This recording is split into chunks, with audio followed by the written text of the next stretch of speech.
3 horas da manhã. O frio dentro do barracão de madeira em Auschwitz corta a pele. Eu acordo. A febre é tão alta que minhas pálpebras parecem coladas. Meu corpo queima por dentro. Minhas pernas estão pesadas e inchadas como troncos. Miriam está ao meu lado. Ela não se mexe, apenas observa com os olhos arregalados. O medo dela é visível. Faz exatamente 2 dias desde o último procedimento. O médico alemão Joseph Mengele segurou meu braço direito e empurrou o êmbolo de uma seringa. O líquido entrou. Ninguém explicou o conteúdo da substância. Por que Mengele sorria durante o exame? Ele não buscava a cura, ele buscava a reação. Na manhã seguinte, o som de botas ecoa no chão da enfermaria. Mengele aparece, ele segura a prancheta com a minha ficha médica e analisa os dados. Ele solta uma risada curta e seca. O médico olha para mim e diz em voz alta: "Que pena que ela é tão jovem." Depois, ele dita a sentença para o assistente. Ela tem apenas 2 semanas de vida. Eu entendo o idioma alemão perfeitamente. Eu ouço cada palavra. Horas depois, o ruído de vozes vem do corredor. São os guardas conversando entre si. Eles não tentam baixar o tom. Um deles afirma que, assim que essa menina morrer, a gêmea será levada imediatamente. O destino já está traçado. Injeção letal de fenol direto no coração. É o protocolo padrão do campo. Mengele precisa de 2 corpos ao mesmo tempo. Ele precisa das 2 irmãs mortas para a autópsia comparativa. No quadro visual da enfermaria, 2 crianças de 10 anos sozinhas em beliches imundos. Eu olho para Miriam. Ela tem a minha idade, ela tem o meu rosto. Eu percebo a gravidade da situação.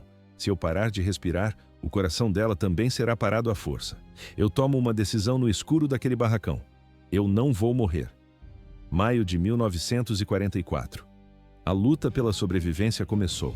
1944. Esse foi o ano em que a família Moses deixou de existir como unidade. Soldados cercaram a aldeia e iniciaram a remoção forçada. O destino eram os vagões de carga, veículos projetados para o transporte de gado, agora lotados de seres humanos. Por que ninguém reagiu? A desorientação era a arma dos nazistas. O medo paralisou qualquer tentativa de resistência. O espaço era mínimo. Judeus de toda a região foram comprimidos uns contra os outros até o limite físico. No interior do vagão, o oxigênio escasseava rapidamente. Não havia fornecimento de água ou acesso a banheiros. O trem avançou para o oeste durante dias seguidos, sem paradas para descanso. Os trilhos terminaram em Auschwitz-Birkenau. As portas de correr foram abertas com violência. O ar frio da Polônia atingiu os rostos dos prisioneiros. Eva, de apenas 10 anos, sentiu um odor pesado e desconhecido saturando o ambiente. No quadro, fumaça escura saindo de chaminés distantes. O caos tomou conta da plataforma de desembarque. Ouve-se o som constante de latidos e gritos metálicos em alemão. Soldados da SS, com uniformes limpos e botas polidas, controlavam cães pastores agressivos. Cada comando gritado soava como uma execução sumária. A triagem começou imediatamente. Homens para um lado, mulheres para o outro. Saudáveis para o trabalho, crianças e idosos para o extermínio. O destino de cada pessoa era decidido em frações de segundo por um oficial nazista. Bastava um movimento de mão para a direita ou para a esquerda. À primeira vista, uma fila organizada. Mas na prática, uma sentença de morte em massa. Eva desviou o olhar por poucos segundos para observar a multidão ao redor. Quando voltou a atenção para a fila, o pai e as 2 irmãs mais velhas haviam sumido. Eles foram empurrados para longe em um movimento mecânico e frio. Eva nunca mais teria contato com eles. Eva e Miriam se agarraram com força ao casaco da mãe. As 3 permaneceram unidas enquanto o resto da família desaparecia na névoa de poeira da estação. Não havia tempo para despedidas ou explicações. A câmera registra as mãos das crianças tremendo enquanto seguram o tecido da roupa da mãe. Mas isso era apenas o começo. O que viria a seguir transformaria o choro em um silêncio absoluto de sobrevivência. Os portões de ferro se fecharam atrás delas. O processo de desumanização estava completo. 1944. A plataforma de Auschwitz estava lotada. O barulho de metal contra metal se misturava aos gritos dos oficiais. No meio da multidão, a família de Eva se perdia. O movimento das pessoas era caótico e constante. Milhares de prisioneiros eram empurrados para fora dos vagões de carga. Por que aquele homem corria entre a multidão? Ele não buscava joias ou dinheiro, ele buscava algo muito mais específico. O guarda avançava rápido, desviando dos corpos exaustos. Ele gritava uma única palavra alemã: Zwillinge, Zwillinge. Gêmeos, gêmeos. O soldado para bruscamente diante das meninas. Ele ignora o resto da fila. Seus olhos focam apenas em Eva e Miriam. Na filmagem mental da sobrevivente, nota-se: o homem parece ter encontrado um tesouro. Ele faz a pergunta decisiva: vocês são gêmeas? A mãe paralisou. O instinto materno detectou o perigo imediato. Ela sentiu que aquela resposta mudaria tudo, mas não sabia para onde o caminho levava. Isso é bom? Ela perguntou em voz baixa. O guarda não deu detalhes, ele apenas confirmou com a cabeça. Sim, é bom. A mãe confirmou a verdade. Naquele segundo, o mecanismo do sistema funcionou com precisão cirúrgica. Um segundo soldado surgiu do nada. Ele não deu explicações. Ele não hesitou. O militar agarrou a mãe pelos ombros e a jogou para a direita. As meninas foram puxadas com violência para a direção oposta, para a esquerda. À primeira vista, uma separação comum, mas na prática, o fim de uma família. O som na plataforma era composto por choros agudos e ordens ríspidas. Eva viu os braços da mãe se estenderem no ar. As mãos tentavam agarrar o vazio. Não houve tempo para um beijo. Não houve tempo para uma última palavra. A imagem da mãe sumindo na massa humana ficou gravada como uma fotografia queimada na mente de Eva. 30 minutos. Esse foi o tempo total entre o desembarque e o isolamento completo. Em meia hora, Eva perdeu o pai, a mãe e as irmãs mais velhas. Toda a estrutura da sua vida foi desintegrada sobre o cascalho da ferrovia. O que sobrou foram 2 crianças. Eva e Miriam estavam sozinhas de mãos dadas, cercadas por arame farpado e fumaça escura. Elas não compreendiam o cenário ao redor. Ouve-se apenas o som do choro abafado das 2. As irmãs haviam sido selecionadas, mas o objetivo não era a sobrevivência comum. Elas foram escolhidas para serem transformadas em objetos de estudo. Elas agora pertenciam ao laboratório da morte. O homem que gritava por gêmeos servia com um propósito macabro. O nome dele era Joseph Mengele. O destino de Eva e Miriam estava selado. Joseph Mengele, médico, oficial da SS e um dos maiores criminosos de guerra da história humana. Ele carregava uma obsessão específica: gêmeos. Para Mengele, essa fixação não era apenas ciência, era um ritual que guiava cada passo seu dentro do campo de concentração. Por que focar apenas em gêmeos? O motivo era direto. Mengele acreditava que o estudo desses irmãos revelaria os segredos da genética alemã. Ele queria as chaves para criar uma raça superior de forma acelerada. Mas o projeto exigia matéria-prima. O médico precisava de corpos vivos para manipular, comparar e, eventualmente, descartar. Em Auschwitz, ele obteve acesso ilimitado a esse estoque humano. Os números detalham o tamanho do massacre. Registros do Museu de Auschwitz confirmam. Mengele realizou experimentos em cerca de 1.500 pares de gêmeos. Menos de 200 indivíduos saíram vivos de suas mãos. No quadro final, a escala do horror é absoluta. Eva e Miriam Moses entraram para essa estatística. Elas se tornaram gêmeas de Mengele. Naquele momento, as 2 crianças não entendiam o significado do título. O peso dessas palavras seria gravado em suas peles e mentes apenas décadas depois. A rotina no bloco era rígida e mecânica. Todas as manhãs, sem exceção, Mengele realizava a contagem pessoalmente. Ele entrava no alojamento, segurava a prancheta e conferia o inventário de cobaias. O médico precisava saber exatamente quantos estavam vivos. Ele buscava novos dados para medir, examinar ou ferir. Na imagem capturada pelos sobreviventes, vê-se o padrão. As crianças eram obrigadas a permanecer em pé, em fila, completamente nuas. Ouve-se o som do vento frio batendo nos corpos magros. Ninguém podia se mover até que o médico terminasse sua inspeção visual. Para Joseph Mengele, aquelas crianças não eram seres humanos, eram apenas dados em um relatório de laboratório. Assim começava mais um dia de experimentos. Luz fria de laboratório. Sob esse brilho, as crianças esperavam enquanto ele caminhava devagar entre as fileiras. Joseph Mengele não via pessoas, ele via material de pesquisa. Ele observava, anotava e avaliava cada corpo como se inspecionasse mercadoria em um estoque. Eva Moses Kor foi submetida a 2 tipos de tortura científica. Por que Mengele escolheu as gêmeas? O motivo era simples. Uma irmã servia de controle biológico para a outra. Mas, na prática, isso significava a destruição de ambas, segundas, quartas e sextas-feiras.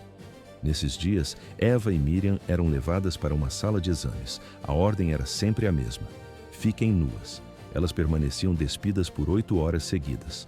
No quadro, nota-se o cenário. Médicos cercavam as meninas com fitas métricas e compassos. Eles mediam a altura, o tamanho dos crânios e a circunferência dos membros. Comparavam ângulos faciais e buscavam simetrias milimétricas. O som das canetas no papel não parava. Todas as medidas entravam em tabelas intermináveis. Para os médicos, Eva era apenas um conjunto de números. O sofrimento delas não era registrado nos relatórios. O ciclo mudava nas terças, quintas e sábados. Era a rotina do laboratório de sangue. Eva era colocada em uma cadeira. Soldados amarravam seus 2 braços com força extrema. O garrote apertava a pele até interromper o fluxo sanguíneo. A cena se repetia com precisão mecânica. Do braço esquerdo, retiravam grandes quantidades de sangue. O volume era tão alto que Eva sentia o corpo falhar. Vinham a tontura e a fraqueza extrema. Depois, o procedimento invertia. No braço direito, injetavam substâncias desconhecidas, no mínimo 5 injeções por sessão. Eram dezenas de picadas toda semana. O que havia naquelas seringas? Vírus, bactérias, agentes químicos. Eva nunca recebeu uma resposta. O terror tornou-se previsível e constante. Agosto de 1944. O calor era sufocante. Após uma das injeções, o corpo de Eva reagiu.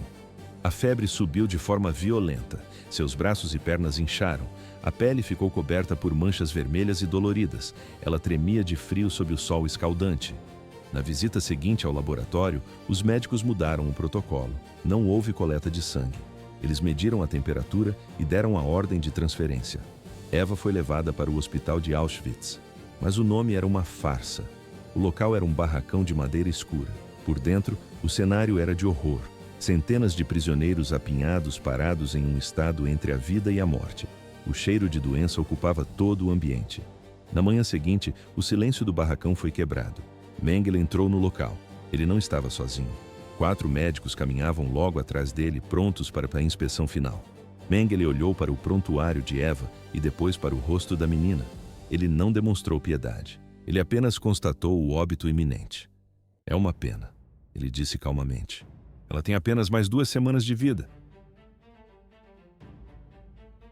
Uma sentença em 14 dias. O médico não encostou na menina. Ele apenas observou o gráfico de temperatura aos pés da cama e deu o diagnóstico final. Que pena, ela é tão jovem, mas vai morrer em 2 semanas. 2 semanas. Eva tinha apenas 10 anos de idade. Naquele momento, ela recebeu sua sentença de morte oficial. O que aconteceu nos 14 dias seguintes desafia qualquer descrição. Eva guardou apenas uma memória nítida desse período, o chão sujo do barracão. Ela não conseguia mais ficar de pé. Suas pernas não sustentavam o peso do corpo. A cena é lenta e brutal. Eva rasteja pelo concreto frio. O objetivo era uma torneira de água no lado oposto do galpão. Ela perdia os sentidos, desmaiava e retomava a consciência no meio do caminho. Enquanto se arrastava, ela repetia um mantra mental. Eu preciso sobreviver. Eu preciso sobreviver. 2 semanas se passaram. A febre alta finalmente cedeu.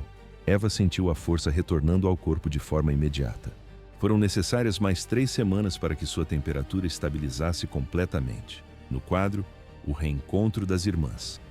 Quando Eva retornou ao barracão das gêmeas, encontrou Miriam sentada na cama. Ela mantinha o olhar fixo no vazio, completamente paralisada. Eva perguntou o que havia acontecido. A resposta foi curta e definitiva. Eu não posso falar sobre isso. Eu não vou falar sobre isso.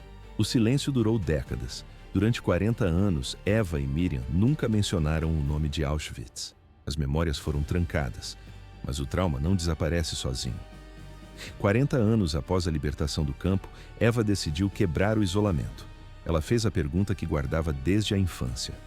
Miriam, você se lembra de quando me levaram para o hospital? A resposta veio em um sussurro quase inaudível.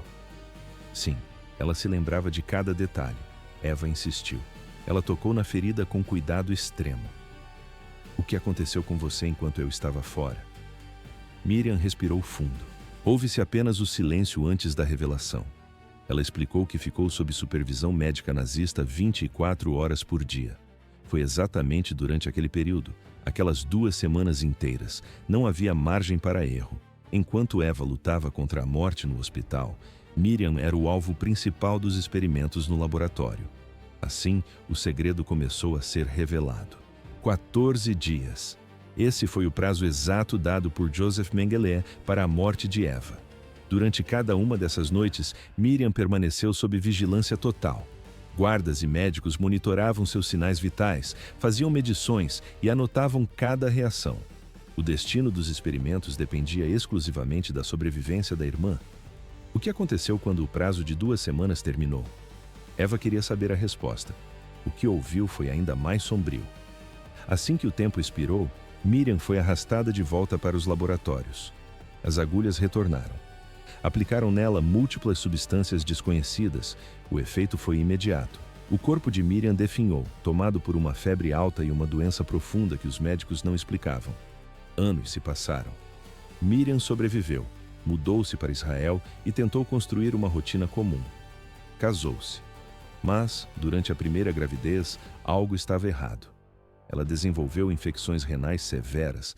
Nenhum antibiótico fazia efeito. Em 1963, na segunda gestação, o quadro clínico saiu do controle. Os médicos israelenses iniciaram uma investigação minuciosa. O objetivo era entender a origem daquela falência. O resultado foi devastador. A imagem nos exames mostrava: os rins de Miriam tinham o tamanho dos rins de uma criança de 10 anos. O desenvolvimento dos órgãos havia sido interrompido em Auschwitz. Era um corpo de mulher adulta sendo sustentado por rins infantis. À primeira vista, era um milagre ela estar viva. Mas na prática, cada gravidez era uma sentença de morte. Eva implorou para que a irmã não engravidasse mais. O risco era absoluto. Mesmo assim, Miriam decidiu ter o 3º filho. Foi o limite para o seu organismo. Após o parto, os rins entraram em colapso irreversível. Em 1987, os órgãos pararam de funcionar completamente. Eva não hesitou. Ela possuía 2 rins e apenas uma irmã. A cirurgia foi agendada rapidamente. Eva doou o rim esquerdo, garantindo uma sobrevida para Miriam. No entanto, a trégua durou pouco. Apenas 1 ano depois, surgiu um novo diagnóstico. Miriam apresentava pólipos cancerígenos na bexiga. A equipe médica foi direta. Era preciso descobrir o que injetaram nelas no campo de concentração. Sem o nome das substâncias químicas, o tratamento era um tiro no escuro. A busca começou. Eles vasculharam arquivos em diversos países, cruzaram dados internacionais, interrogaram especialistas em crimes de guerra. Mas os registros de Auschwitz eram uma lacuna de silêncio. Não havia mais para onde correr. O tempo estava acabando. 6 de junho de 1993. Miriam morreu sem respostas. Historiadores e diversas instituições vasculharam arquivos por décadas, mas não encontraram nada, nenhum registro, nenhuma confissão. O rastro dos experimentos nazistas sobre sua vida simplesmente desapareceu. A busca parou por ali. Pelo menos, foi o que o mundo pensou. Meses depois da morte de Miriam, o telefone de Eva tocou. Do outro lado da linha, um professor de Boston fazia um convite formal para uma palestra. Era uma rotina comum para uma sobrevivente de Auschwitz. Mas a conversa tomou um rumo bizarro nos segundos finais. O professor fez um pedido direto. Ele queria que Eva trouxesse um médico nazista para o evento. Eva paralisou. O silêncio tomou conta da sala. No quadro, a cena é clara. Eva segura o fone com força, sem reação. Como alguém poderia sugerir que ela tinha contato com os carrascos do passado? Era um pedido absurdo. À primeira vista, uma confusão técnica do professor. Mas na prática, um gatilho para a memória de Eva. Uma lembrança de 1992 surgiu. No ano anterior, ela e Miriam participaram das gravações de um documentário. A produção era pequena, quase experimental. O projeto foi dividido em 3 atos distintos. Cada parte da obra foi executada por profissionais diferentes da equipe de produção original do canal de registro. O primeiro ator do canal estruturou a introdução. O segundo ator desenvolveu o desenvolvimento central. O terceiro ator finalizou a conclusão do material. Esse documentário guardava informações que Eva ainda não tinha processado totalmente. Naquela época, elas não sabiam a importância daquelas imagens. Mas a pergunta do professor mudou tudo. Não era apenas uma palestra, era o início de uma nova investigação. O destino de Eva estava prestes a cruzar com o de um carrasco ainda vivo. Não havia mais margem para erro.